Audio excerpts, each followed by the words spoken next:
Hey, Facebook. Give me a few minutes. Just waiting for some people to join in before I get started.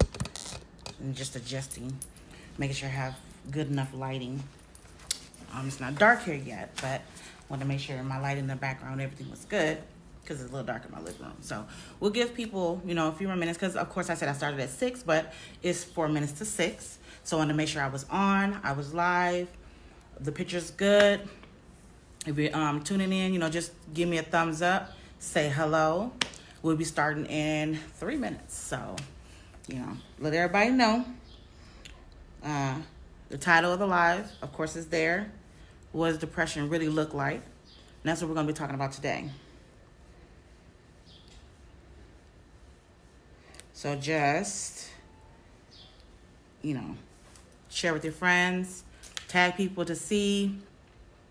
Let them know that she's going live. Hey, happy to see you. Hi, Pastor Kelly. You guys, that is my co-pastor of my wonderful, wonderful church home, Kingdom in the Valley in Phoenix. I'm very excited that she tuned in. Hi, Pastor Kelly. I love you so much. I will see you guys on Sunday morning with my hubby. We're going to come in and praise and get some worship going on. So, we're just waiting for a few more minutes for people to come on in so that we can get everything started. Like I said, if you're here already, just say hi. Send me a heart. Send me she loves me, guys. Send me a hi. Let me know where you're coming from, what city, state, whatever. Because I know on the East Coast, it is like almost 10. So I know my sister's probably knocked out. But, hopefully they'll see it later. I'm going to also put it up on my YouTube channel for the ones that missed it today. And so it can constantly be in there. Just waiting a few more minutes for everybody to come in. While we're waiting, I want to just let everybody know this is, it is a topic that's near and dear to my heart because of the fact that it is my truth.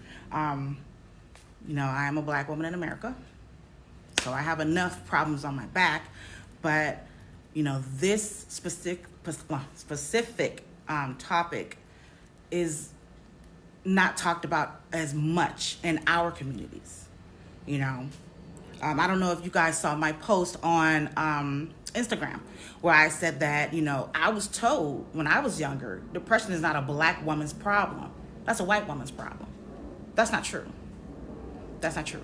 It's very stereotypical also, so like I said, I'm going to go in more depth with it. And this is my truth. This is my story. This is my revelation. This is my issue. I know that others have issues, but I'm here to tell you guys, when we are being groomed for adults, they tell us about, you got to go to school. You got to get a job. You got to take care of it. You got to take care of that.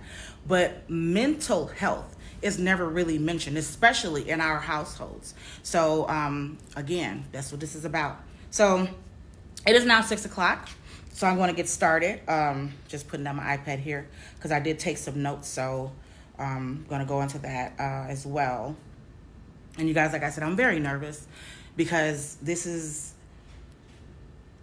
my first time truly speaking out on it. And everything that you're going to hear today, I might even get emotional. I might even cry. I'm not even going to lie. I am very, when it comes down to speaking my truth, it tears me up. Yes, I am healed. Yes, I have been healed from it. And God has brought me out of it. But, just looking back at what I used to, where I used to be, what I was going through, it still hurts to think about it, because I know I'm not the only one. So today's title of my live is, what does depression really look like? I said in the beginning, if you didn't catch it, I'm a black woman, right? So when I was younger, we were told black women don't get depressed. That's a white woman thing. So I never thought about it. I was just, sad. Just really sad. Eventually I get over it. Eventually it'll pass. But, and thinking about it, more in depth, our family didn't talk about that. I realized at one point that my mom was depressed. But we don't talk about that because that's not something that we talk about in our families. So I didn't, acknowledge it. I didn't bring it forth. I didn't understand that's what it was actually called. Now, in the Webster's Dictionary, depressed, is basically a way of saying that you're always sad. Nothing can bring you up. You don't have no way out of it. I'm paraphrasing, of course. Okay. But, it's true. Sometimes you're sad for no reason because the fact that you have a chemical imbalance that's going on. So you're not understanding why right now you could be happy and in 5 minutes you're breaking down crying because you haven't dealt with a lot of things that took you to that point. I'm going to start off this live and I'm going to tell my story first before I get into depth about how you're thinking. If you're just arriving, you guys throw up a heart for me. Let me know you're here. Share this with somebody that you know they need to hear it, or just share it, period. Join a watch party. Show everybody I am live. I'm talking about depression. Again, throw up some hearts. Let me know you're here. Say hello. Everybody say hi to my pastor, Kelly Steele. She is here. I love her. And, incidentally, she was one of the ones that I confided in and about my depression. So, all right. So, in my introduction of my post, I said it took me years, because it did. It took me years to say I'm depressed. It took me years to realize what depression actually is, what it was that I was experiencing, but that I know what it is now. I knew I was sad. I knew I was unhappy. I just thought that, I'm just going through something right now, finances aren't lining up. I don't have the job I want. I don't have the house I want. I don't have the car I want. I don't know. I don't live where I want to live. And, it's like, sadness crept up on me, So I was like, whatever. It'll be all right. Let me just keep working, keep doing what I'm doing, keep going forward, keep moving forward, and I'll get it over with. Okay, fine. So upon this, I really never got over it. For years, it was like, it'll come in spurts. It was one particular day, I was traveling for work. I was in Ohio. So at the time, me and my now husband lived in Indiana. So that was 4 hours away. So being 4 hours away, I was pretty close to home. No problems, right? No. I literally had a bout of depression come up on me that morning, whereas I could not get out of bed. Literally, it felt like my body was stuck to the sheets. It felt like my body was stuck to the mattress, like I was being handcuffed to the headboard, and I just could do nothing but cry. Now, for those of you that know me and those of you that don't, I'm a traveling phlebotomist. So I make an amazing income doing what I do because I love what I do. I've been in the medical field for 20 years, okay? And of 10 of those years, 10, maybe 15 of those years, I traveled. So it was like, this is nothing. I love this. I'm out. I get a great extended stay. I get a great per diem. I'm getting great money, hourly pay. I'm getting tons of overtime. So my paycheck is just amazing. But this day in particular, I don't know. I woke up. I went out. I went to eat breakfast at the lobby. I went and worked out at the gym. Came back to shower to get ready for work, and my body, I just crashed.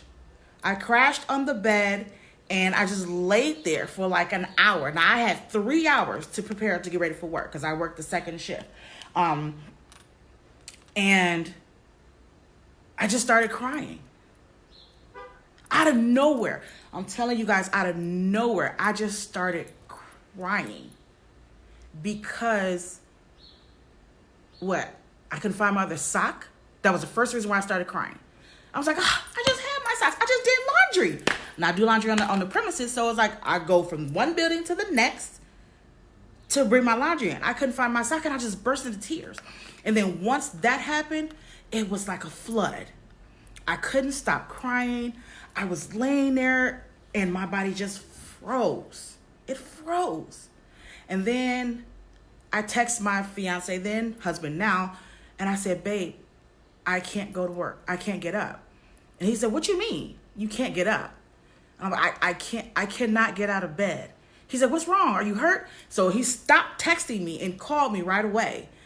And I didn't answer. Looked at the phone and I just dropped the phone and cried again.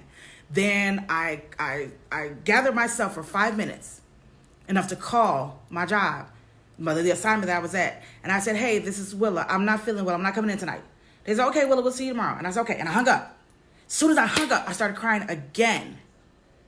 Because the fact that I couldn't stop it. I just couldn't stop. I was in tears for hours. Johnny kept calling me and calling me and calling me and calling me and calling me. And I said, I can't answer. I can't answer. I can't get up. I cannot answer. So when I finally answered the phone, I was in tears and I was still crying. And he said, baby, what's wrong? I said, I don't feel it. He said, what do you mean you don't feel it? I said, baby, I can't get out of bed. I can't move. And I just burst into tears again. And I said, I can't. He said, baby, get up. I said, I can't. And I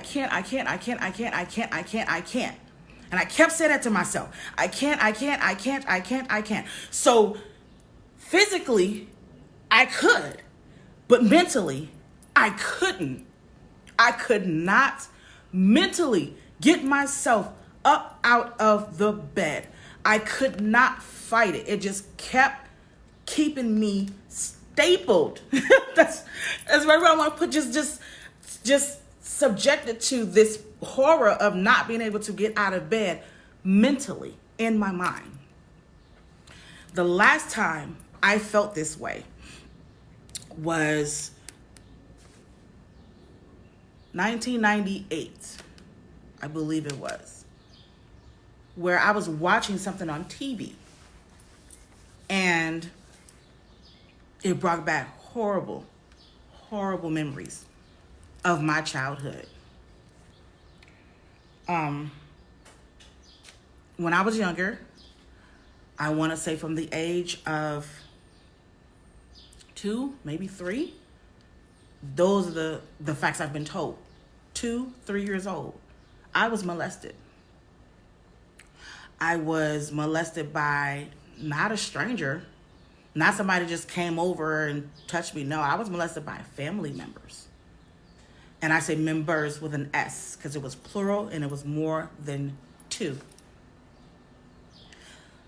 During those times, and even now, you don't talk about that in your family, right? Especially in a black family. Who here knows, watching right now, that's somebody that has been molested before in a black family? No, let's take it spread even wide. In any family. Who? Somebody just raise your hand. Just let me know that somebody you know that has been molested.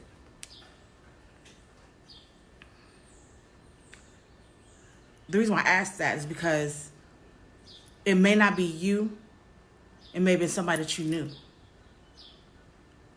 I was trying my best to make sure that I told somebody, right? I let somebody know what was going on in my life at that time. When I'm a kid. Hey, such and such put their hands in my private area. You know, and I was not believed. I was brushed off. That ain't happened to you. That's not something you remember. You a kid. That didn't happen to you. It did. On several occasions.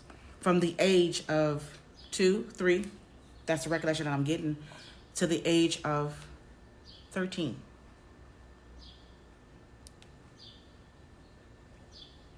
Yeah. That long. And again, like I said, it was not by one person. It was several people. Now, I'm not going to mention those names because that's irrelevant. You know, that's somebody that me and God have talked about. Me and God have that situation. We understand that. So the names are irrelevant. But the fact that it was somebody that I knew, somebody that I trusted,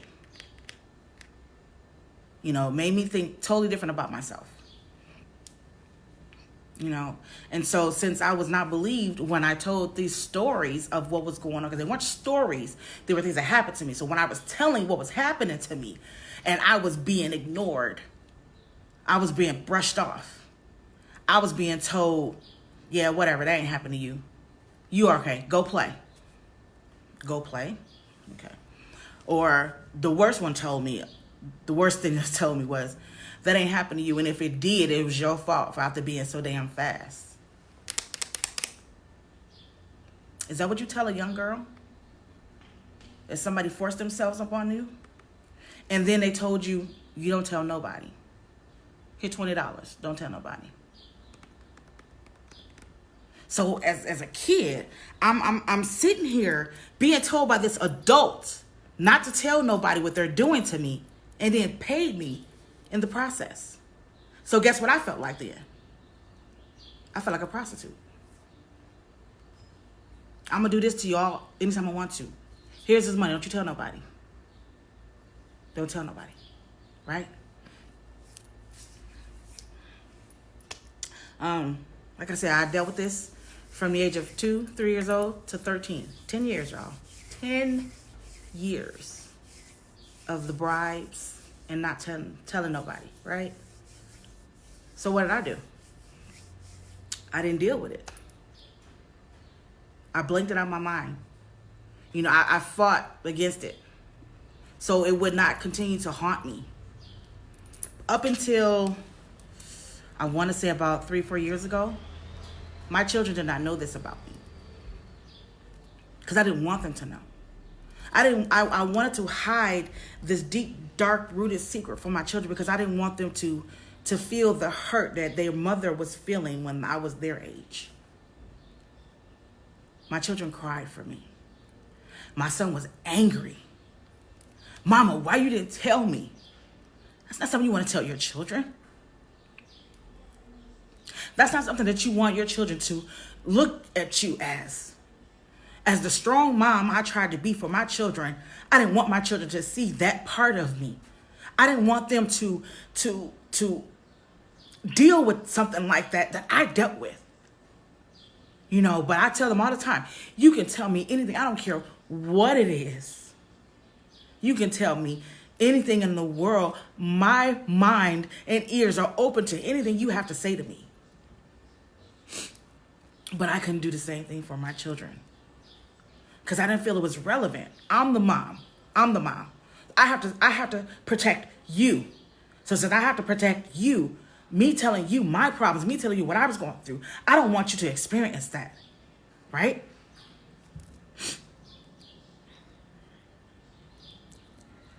Today I come to tell you that what depression looks like is me. It's you. It's that the woman that's sitting next to you that you didn't even know about. It's the man that you work with. Because you don't know. Depression is not written on somebody's forehead. We're not walking around with a title of our foreheads of people that are depressed. People that are depressed are fighting hard to not show the outside world what they're going through. Because one, like me, I don't want to be a burden to nobody. I'm here to help others and tell you, get the help that you need. You know, talk to somebody. Talk to somebody, you know. If you can't afford to go to a counselor, that's fine. Find you somebody that you trust, that you can build a relationship with, that you can pray with. Talk to your pastors. Talk to the ministers at your church. If you don't belong to a church, find a church home. Find somebody that you can minister with, that you can pour your heart out to. Because I started with God first. I tell God all the time. But I never told a human what I was going through. Me and my spiritual father always had conversations. I always cried out to him. So I figured, I don't need nobody. I don't need to tell nobody else. God got me. But sometimes we as humans, we have to have it to where we talk to somebody. We have to have it to a point where we speak. This is my truth. This is what I was going through.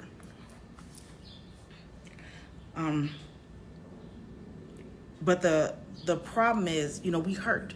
We hurt so deep that, we don't feel we want anybody to hurt with us. That was me. I didn't want my children hurting with me. I didn't want my children to look at me and be like, oh, mommy. I didn't want them to handle me with kid gloves. I'm a strong black woman. I'm not going to sit here laying on the floor crying out for my kids. No, I wanted to be that strong role model for them. But by me talking to them, by me expressing to them what I went through, it showed my strength to them. They look back and be like, man, that's why I used to always tell us we can't go to our friend's house. That's right. That's right. Because I don't care if you do know them. I don't care if you do know them. It happened to me, and it was somebody that I knew. It was my own family.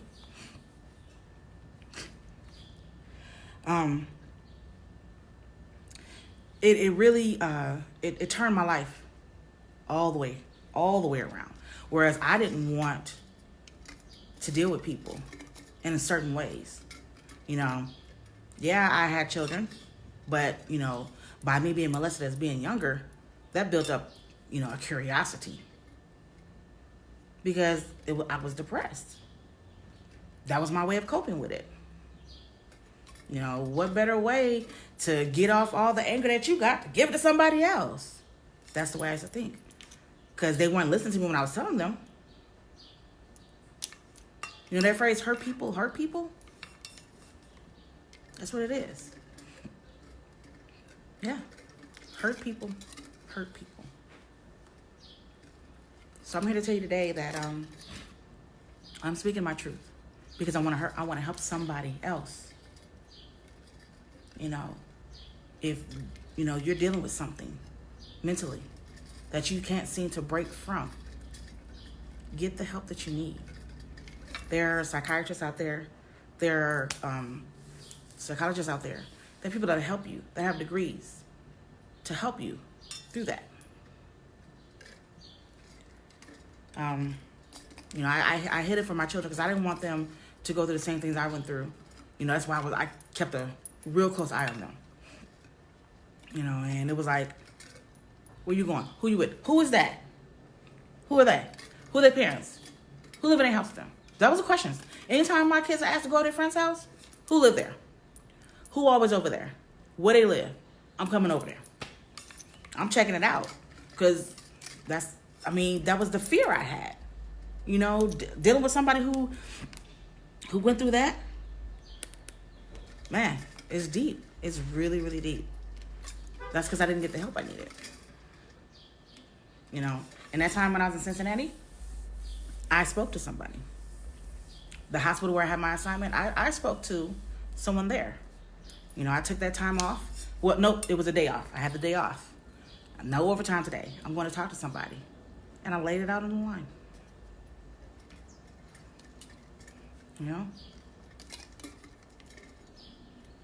Because again, depression looks like me.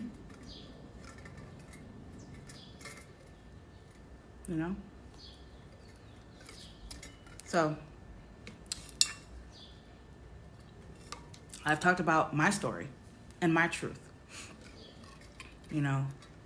How many of you out there have ever had that bout, that feeling that's in the pit of your chest and your stomach? How many of you have dealt with that?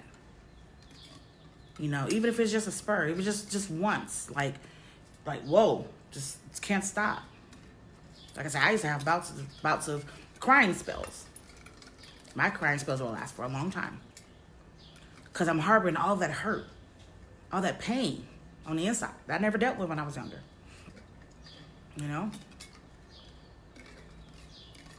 Depression can make you do a lot of things. I want to help save somebody today. I want you to know that, just because you're down, you don't have to stay down. Get the help you need and move forward. Don't let it keep you stagnant. Don't have it chained to the bed. Don't do that. If you need somebody to talk to, I'm here. I'm a listening ear. Seriously. Drop me a DM. Drop me an inbox. I'm there. I'm all about support. I'm all about helping somebody else because, my God, in heaven, we all need that help. Man, for real. Like, there's nothing like having a group of people that you can sit down and talk to and confide in that help you through some stuff. Let's go on a side note. So, I don't know how many of you bought my first book, She Lived Her Life on Purpose. It is on Amazon, Barnes & Noble. So that book came from a bad bout of depression.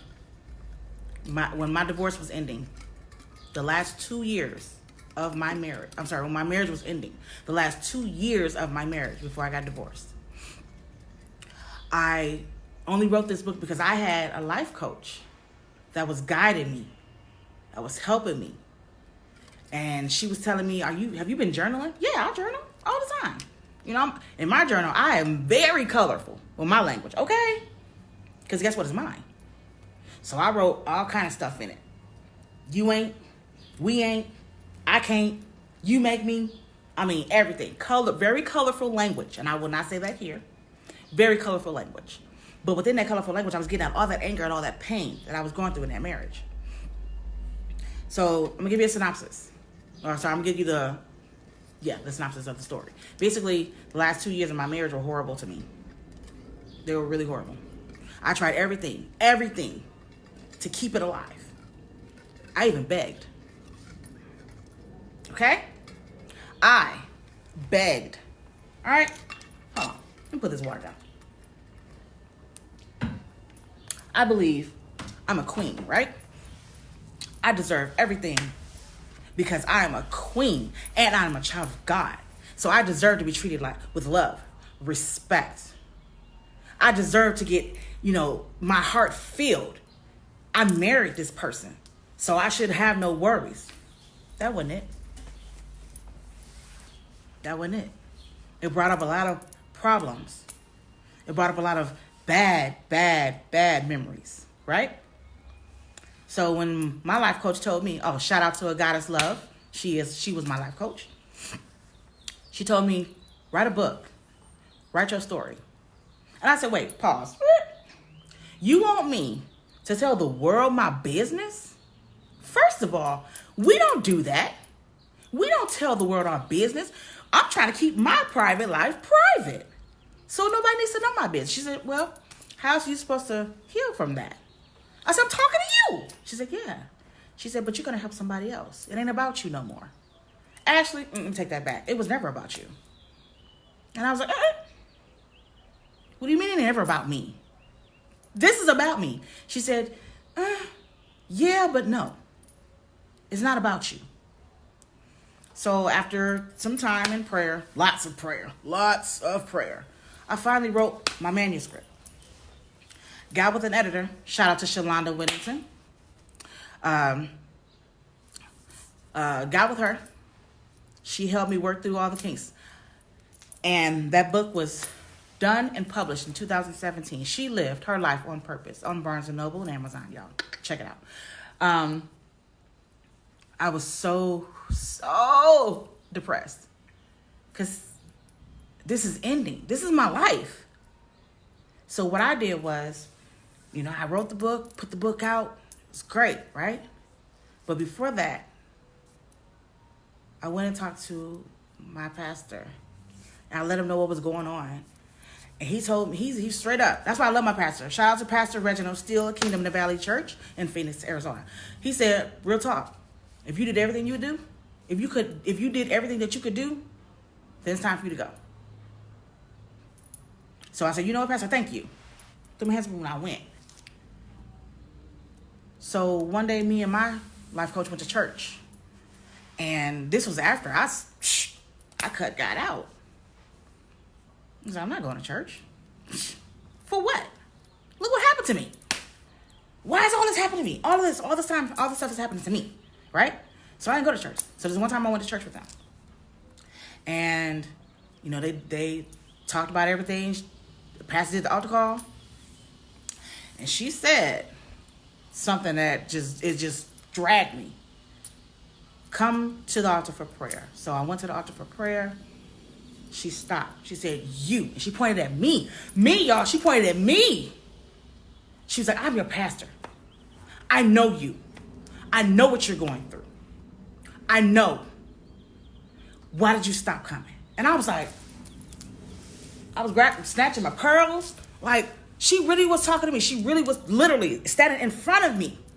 And I could do nothing but break down and cry. Because she understood. Ain't that right, Pastor Kelly? She understood. She felt it. And she helped me release all of that at the altar that day. Done. I was done. I was done. I needed to hear that. That was God's reassurance to me to say, I got you. I got you. And somebody does care. That's what I'm trying to, the message I'm trying to throw to you guys today is somebody cares. Somebody cares. Give them the opportunity to show you. If that's what you're feeling, if you're feeling those feelings, talk to somebody. Somebody cares. If you need to talk to somebody, I'm here. I'm here. Believe me. We can sit down. We can go over something. We can set a plan. We can have a powwow. DM me. I'm here. Send me an email. IAMWilla, JAI@gmail.com. Follow me on Instagram. Follow me on Twitter. Follow me here on Facebook. If you need to talk to somebody, I get it. I get it. I was there. By the grace of God, I thank you for watching this video. You know, I thank you guys. I love you guys for just sitting here and listening to my truth. Because it took me years. My husband didn't even know a lot of the things I was going through because I was hiding it from him. Because I was scared. Like, dude, I just lost one. Because I poured my heart out to him. I ain't trying to do the same thing with you. But I finally came and told him my truth. And it feels good. It feels good to get all of that lifted off of me. I feel a lot lighter. I smile more. You know why? Because I'm not brushing in the face. I refuse to continue to wear it. I refuse to have it continue to bring me down. That's why I'm still standing here today. You guys, I appreciate you. I love you. I thank you so much for being here. Please like, love, share this video, please, because it can help somebody else. I love you guys. Have a blessed Thursday. Enjoy your weekend. And tune in every Thursday, 6 o'clock p.m. Arizona time. I love you.